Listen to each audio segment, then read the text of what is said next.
Hola, ¿cómo están? Estamos aquí reunidas para hablar de un tema que nos convoca, el tema de John Luke y sus ideas en el ámbito de la educación.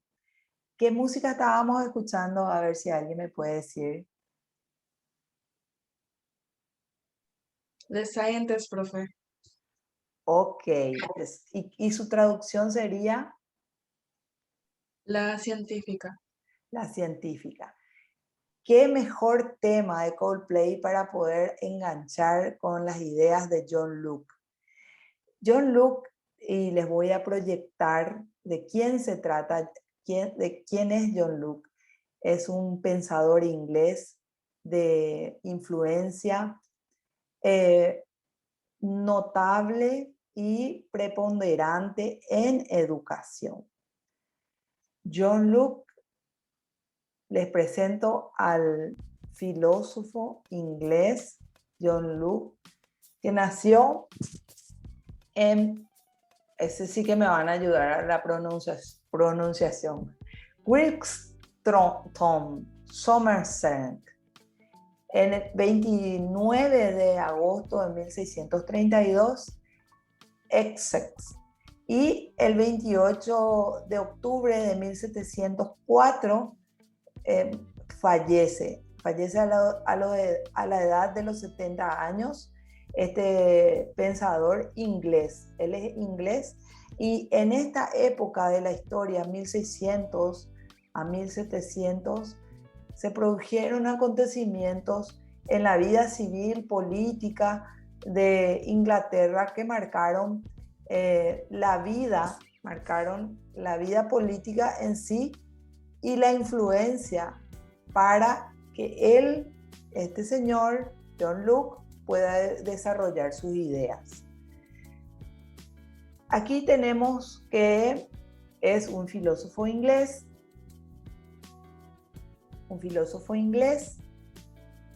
que sus principales figuras están sustentadas en el empirismo, movimiento filosófico que defiende que el conocimiento humano parte de la experiencia. El empirismo sería el germen de la revolución científica. Y ahí cuando les ponía esa música de Coldplay, tenía relación con lo que les mencionaba, con lo que les estoy mencionando ahora sobre el conocimiento a través de la experiencia y considerado como una revolución científica, sus ideas. Ningún conocimiento humano puede ir más allá de la experiencia. Entonces, John Luke es también considerado el padre del liberalismo clásico. ¿Qué pasa en este momento y por qué tenemos en cuenta este proceso de estudiar con énfasis sus ideas? Porque, como lo mencionamos, es de la escuela de Francis Bacon. También les estuve hablando de Francis Bacon, que es el primer recopilador y desarrollador del método científico a través de la observación, la experiencia y la recopilación de todos los datos para la ciencia posteriormente. ¿Por qué es tan importante lo que mencionamos? Porque en esta época, 1632, cuando nace John Luke, estábamos todavía muy reciente a la Edad Media, a la edad donde el oscurantismo al pensamiento se replicó y se llevó adelante. Oscurantismo me refiero a esa parte oscura de la humanidad, donde se les perseguía a, a los seres humanos por sus creencias, por sus mitos, por sus fantasmas, se creían todo eso, se creían las brujas. Entonces, resulta interesante este proceso histórico que también después vamos a ver. Entonces John Locke, considerado el padre del liberalismo y es de la escuela empirista, considerado también como una de las figuras principales del movimiento filosófico. Entonces, en aquella época, muchos políticos, muchos médicos, filósofos, buscaban la verdad a través de la objetividad. Cuando digo objetividad me refiero a cuestiones lógicas del pensamiento, al sentido común, ese sentido común que dice que el fuego quema. Eso es un sentido común que sabemos. Un niño probablemente que se acerca a un fuego y se quema, no vuelva a hacerlo porque ya sabe que le produce esa sensación de, claro, de la quemadura genera dolor y esas cuestiones. Bueno, entonces, ¿qué es lo que busca el empirismo? El empirismo dice a posteriori una observación. Para dar un ejemplo más concreto todavía de lo que es el empirismo y cómo se va desarrollando, siempre me gusta mencionar el ejemplo de Leonardo da Vinci, que él observó el vuelo de la mariposa. Él observó el vuelo de cómo se volaban todos los animales en la naturaleza y entre ellos la mariposa. Entonces, ¿qué hizo? Dibujó en su época, en la época del Renacimiento más o menos, estoy hablando cuando hablo de Da Vinci. Si bien no llegó todavía a convertirse en lo que hoy conocemos, pero sus primeros dibujos y sus primeras observaciones en su trabajo permitieron a muchos pensadores posteriores a observar y a ir más en detalle a lo que después sería el invento de los hermanos Wright en Inglaterra, que son los aviones. Entonces, ¿qué se da? Se da en la naturaleza esas leyes naturales y ese proceso empírico para llegar a hacer ciencia como tal. Entonces, esto es como un ejemplo que yo le estoy dando. Vemos ahora un mapa más o menos para contextualizarnos en qué época estuvo John Locke y en qué época estuvo el Renacimiento, este pensador. Nosotros nunca podemos desconectarnos cuando estudiamos teoría de la educación, cuando estudiamos teorías del aprendizaje, cuando estudiamos filosofía o cuando estudiamos las mismas ciencias políticas. Cualquier teoría, cualquier pensador, es bueno hacer un estudio genealógico y una historia para contextualizarnos en sus ideas. Entonces, tenemos una historia universal que nos dice de la prehistoria. La prehistoria es a 5 millones de años antes de toda la evolución del pensamiento. Tenemos primeramente una edad antigua ya con el origen del hombre propiamente, las reflexiones de las civilizaciones fluviales de Mesopotamia, Egipto, Valle del Indo. ¿Por qué son principales estas civilizaciones? Porque se dieron mucho intercambio cultural y esas cuestiones que tenían que ver con el comercio fluvial. Grecia, Roma, es cuna de la civilización occidental. Grecia y Roma, nosotros somos una cultura judaico-cristiana, podemos decir una cultura greco-romana porque está influenciada por Grecia y por Roma. Cuando pensamos en el sistema jurídico, pensamos en Roma. Las raíces latinas son fundamentales para lo que es nuestro contexto, el sistema jurídico y costumbres en general. Toda la cultura es todo. Yo también quisiera tomar una clase especial para explicarle qué es lo que es cultura. Y siempre trato de hacer en una apretada síntesis de todo lo que nos identifica como seres humanos, como población. En una población depende de la naturaleza, depende del trabajo del hombre, depende de las costumbres y tradiciones que vamos desarrollando para dar cultura, que muchos historiadores, y en honor a la honestidad, estudiaron ampliamente, y todo concepto que pueda decirle va a resultar mínimo a lo que se pretende dar a conocer la cultura propiamente. Yo suelo mencionar que la cultura se siente también, porque podemos leer, escribir, explayarnos en lo que es cultura, pero es importante sentir la cultura paraguaya de la hora y esas cuestiones que son muy nuestras, muy nuestras. Entonces, tenemos una cultura greco-romana, como ya les dije. Posteriormente, y el siglo V, se da la Edad Media con el cristianismo y el teocentrismo. Es fundamental que identifiquemos esta Edad Media como una edad donde aparece el cristianismo y el teocentrismo, porque las ideas estaban fijadas en eso.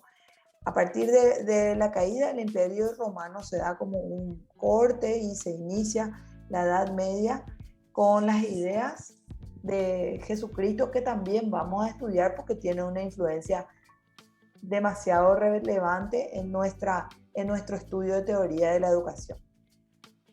El feudalismo, el Islam, las cruzadas, universidades. En la Edad Media surge ese pensamiento de la época de la Inquisición. En esta Edad Media hubo luces y hubo sombras. Hubo sombras lamentables, oscurantistas, como ya le dije, pero también así surgieron las primeras universidades.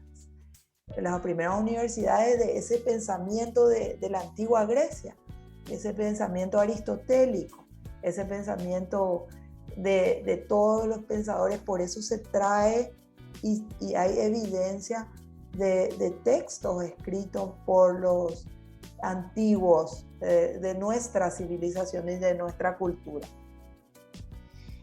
Esto también marca un hito en la historia universal, y tenemos en esa parte del siglo VI la entrada del Renacimiento y del humanismo.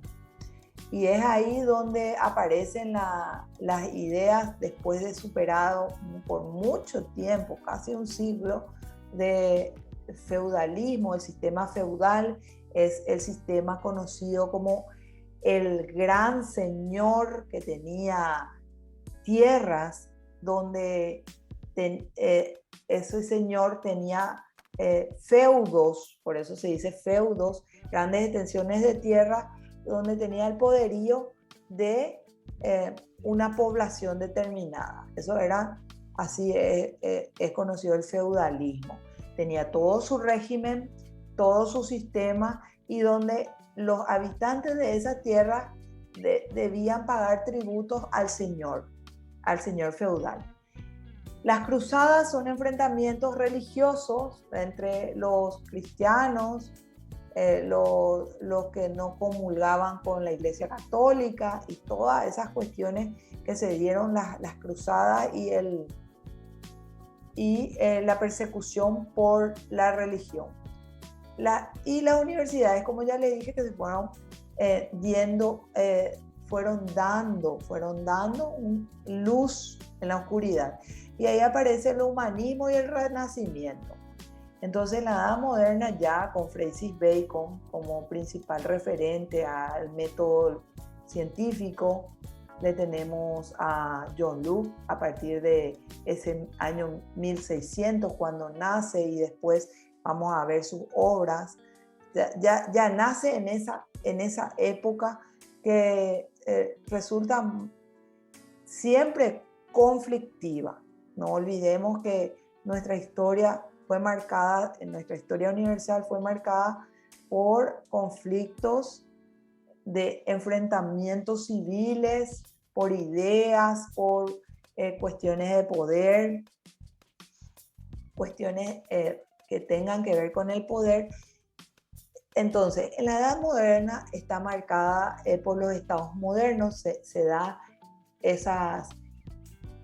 por un lado esos estados modernos y esas monarquías absolutas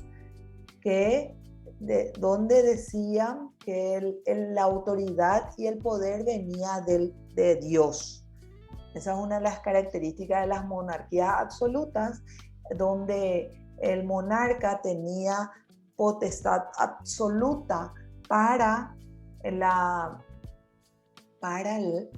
pueblo y para la gente, ¿verdad? Tenía la decisión a veces de la vida y de la muerte, si se quiere.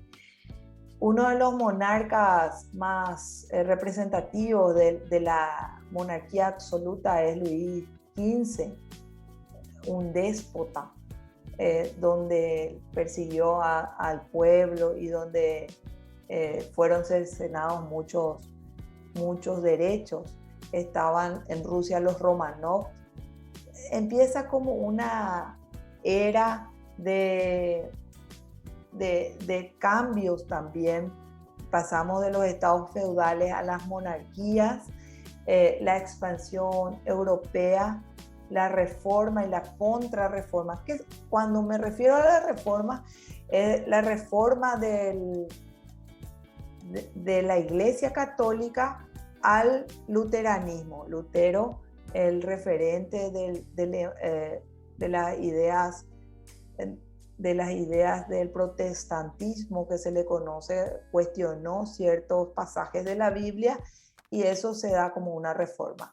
Existe una contrarreforma que otra vez se le hace a Lutero, que es el calvinismo, que es una contrarreforma a la Iglesia Católica también.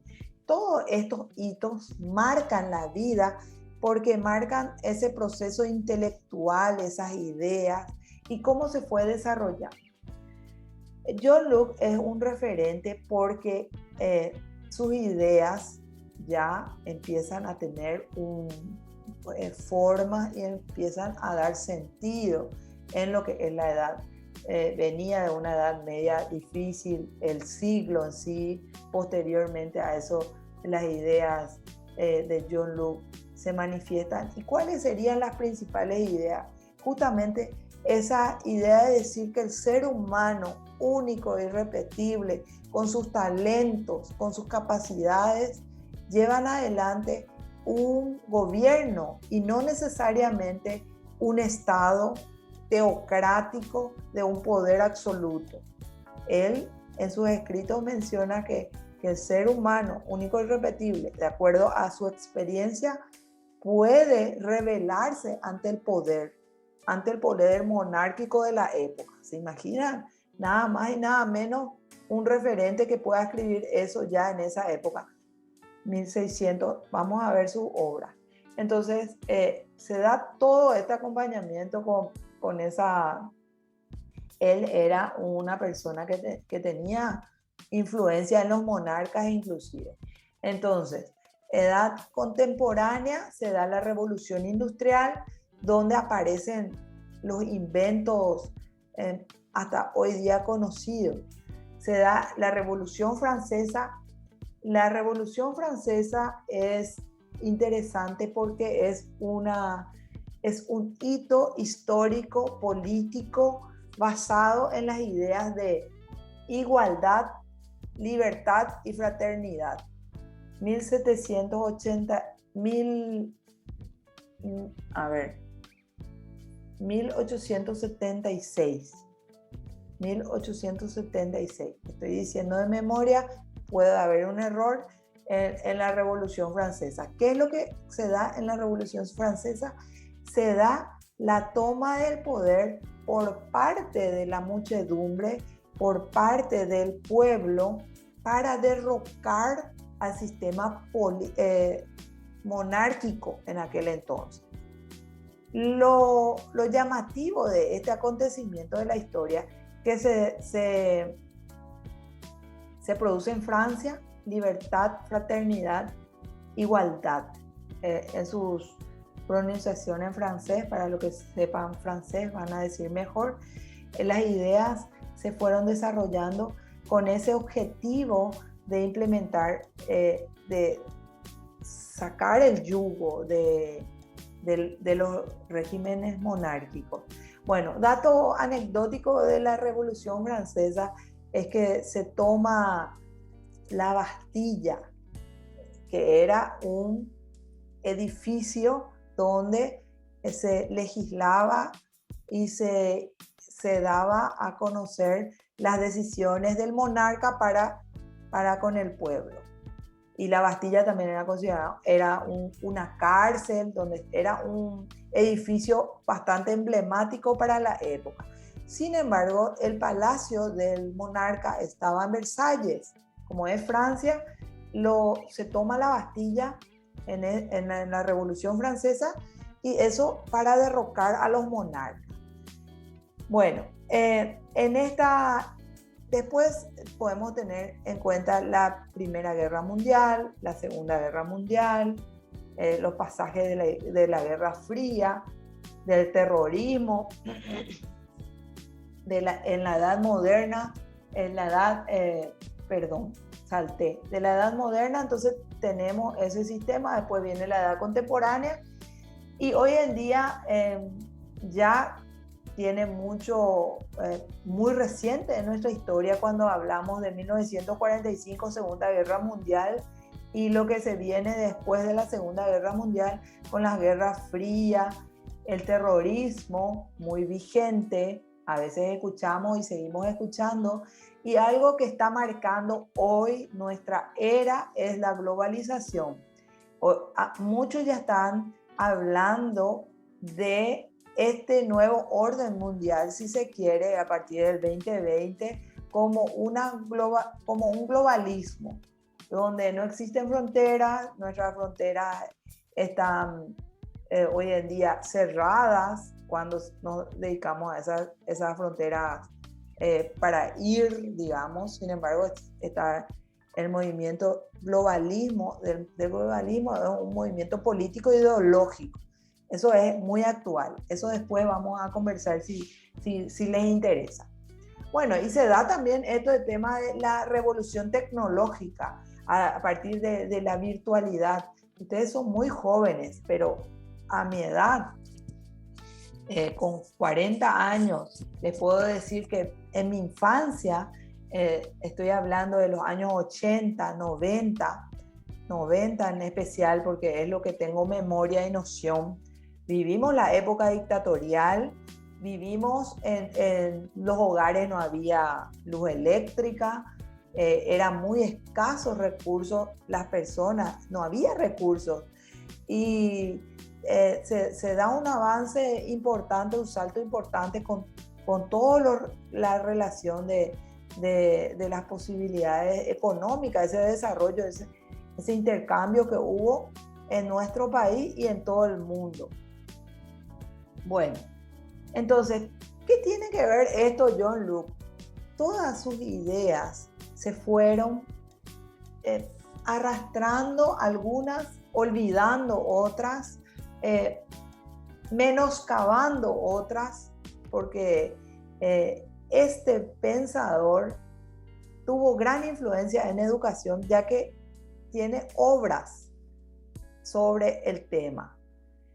Entonces, referente a lo largo de la historia, quiero hacer un poco de cronología a partir de este enlace, pero les quiero, en honor al tiempo, quiero seguir un poco con las obras de John Locke. Después yo les voy a pasar la diapositiva y van a fijarse también ustedes para hacer un recorrido histórico. Lo bueno y lo interesante de esta época de la tecnología y de la información y de la comunicación que tenemos en todo a disposición. Algunas fuentes confiables y otras no son confiables, pero hay información. Lo que sí también para mi sorpresa cuando preparaba esta clase, hay muy poca información de John Locke y resulta preocupante esa parte, esa omisión. Ya quiero creer que es adrede. ¿Por qué? Y ahí le voy a decir algo que quiero que escuchen bien, que presten mucha atención. El liberalismo es una propuesta a partir de esa libertad como valor.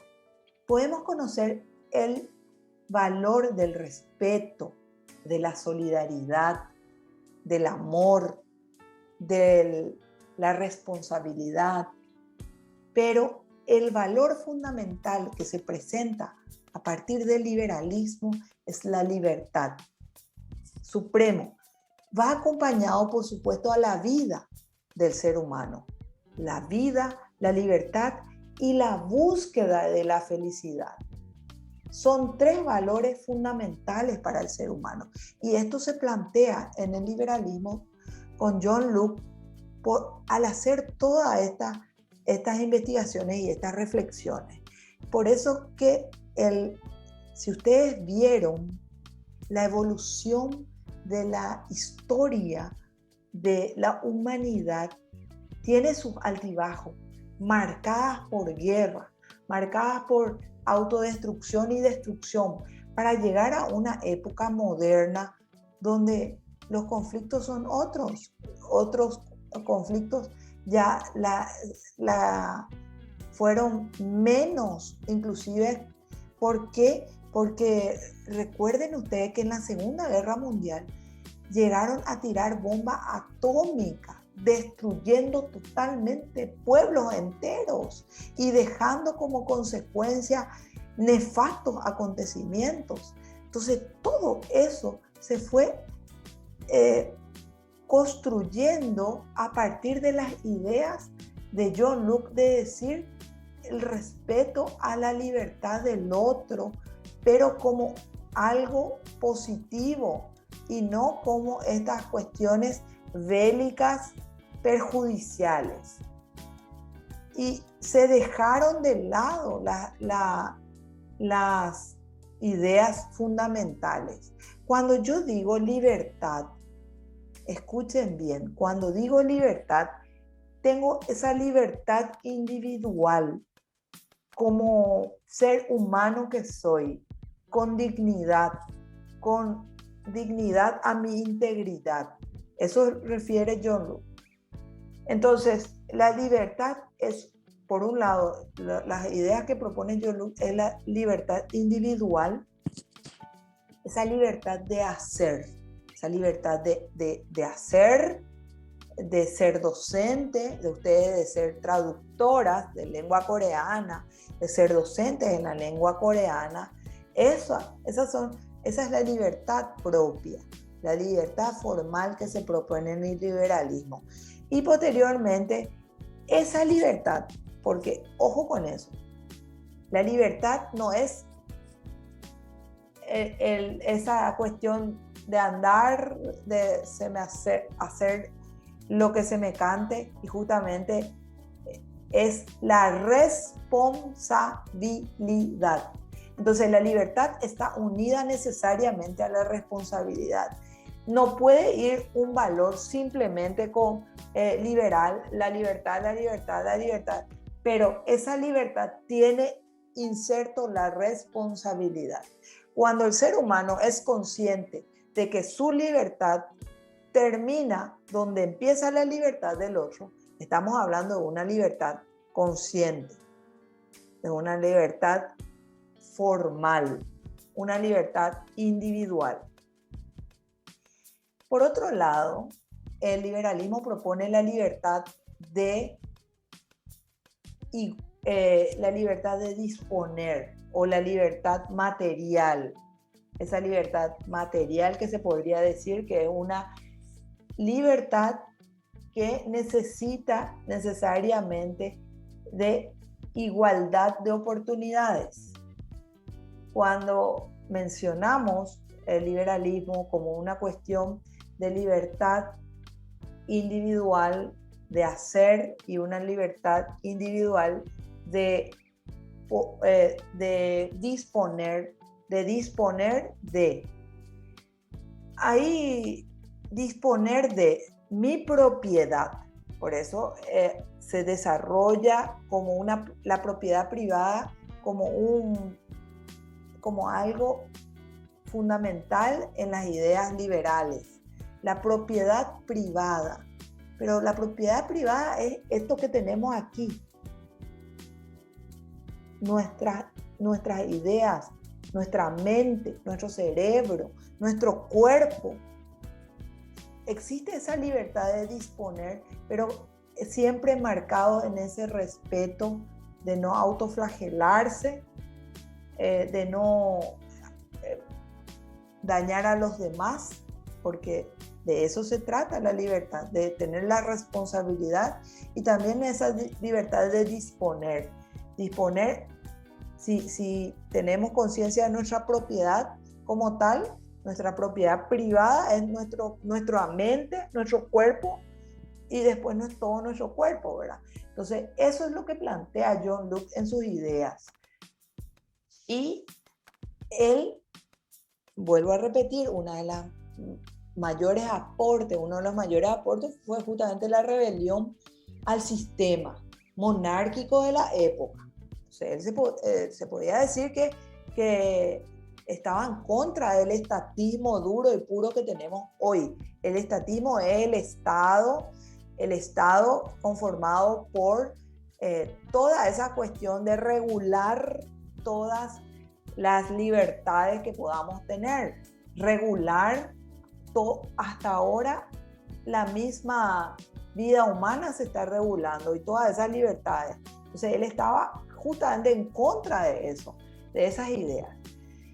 Dice este PowerPoint que les presento, las obras de John Locke, el ensayo sobre la tolerancia, las consideraciones sobre las consecuencias de la reducción del interés, dos borradores del ensayo, primera carta sobre la tolerancia, en latín y anónima, dice, ensayo sobre el entendimiento humano, tratado sobre el gobierno civil, que él estaba en esa postura del régimen monárquico.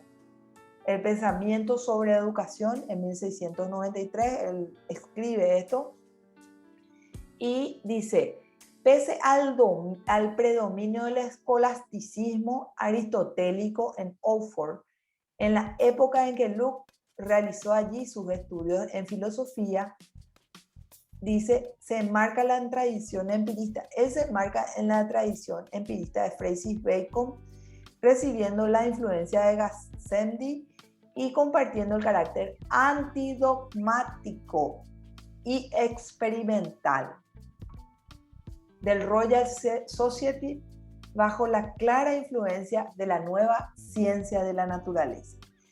Escuchen bien, aquí para entender, el escolasticismo aristotélico es de la época teológica que estuvimos viendo en la línea del tiempo. Entonces, el escolasticismo es una escuela marcada por la creencia dogmática de la existencia de Dios y todo lo que implica eso. Entonces, Francis Bacon ya propone el sacar de lado esa creencia para llevar adelante ese uso racional de los problemas o de los fenómenos o de los acontecimientos existentes en la naturaleza. Y entonces también menciona John Locke la experiencia, el empirismo como parte del proceso metodológico y de la misma ciencia. Les traje también una definición de lo que es la escuela escolástica para entender un poco en ese contexto que decía nuestra diapositiva anterior sobre el predominio de esas ideas. La escuela escolástica era una escuela con ese tipo de ideas propiamente. Entonces, principal corriente de las escuelas y universidades de Europa durante la Edad Media, especialmente de mediados del siglo XI hasta mediados del siglo XV. Su ideal último fue integrar en un sistema ordenado el saber natural, Grecia y Roma, y así el saber religioso del cristianismo. Entonces traen pensamientos de Grecia, de Roma, y también involucran el cristianismo como tal. Entonces, esa es la escuela escolástica predominante en la época de John Locke, que él fue rompiendo paradigmas con sus ideas, donde mencionaba en sus ensayos y en sus obras la importancia del ser humano único e irrepetible, con sus capacidades, con sus talentos, con sus emociones, con su experiencia propia. Por eso da valor a la libertad, el respeto irrestricto de otros proyectos de vida y el respeto irrestricto del proyecto de vida en sí. La responsabilidad va acompañada de la libertad. Imagínense ustedes, chicas, estamos hablando de valores, de cuestiones que son axiomáticas. De eso estamos hablando para traer a lo que es educación y la influencia que pudo haber tenido. Bueno, el trabajo de proceso que yo les voy a plantear, para cerrar un poco la idea, entonces, ¿qué pudimos tener en cuenta? 1632 a 1704 nace John Locke. Él vivió 70 años. Dentro de sus principales aportes a educación está el pensamiento sobre educación, donde plantea la cuestión moral y esa cuestión de valores axiomáticos para la existencia en libertad.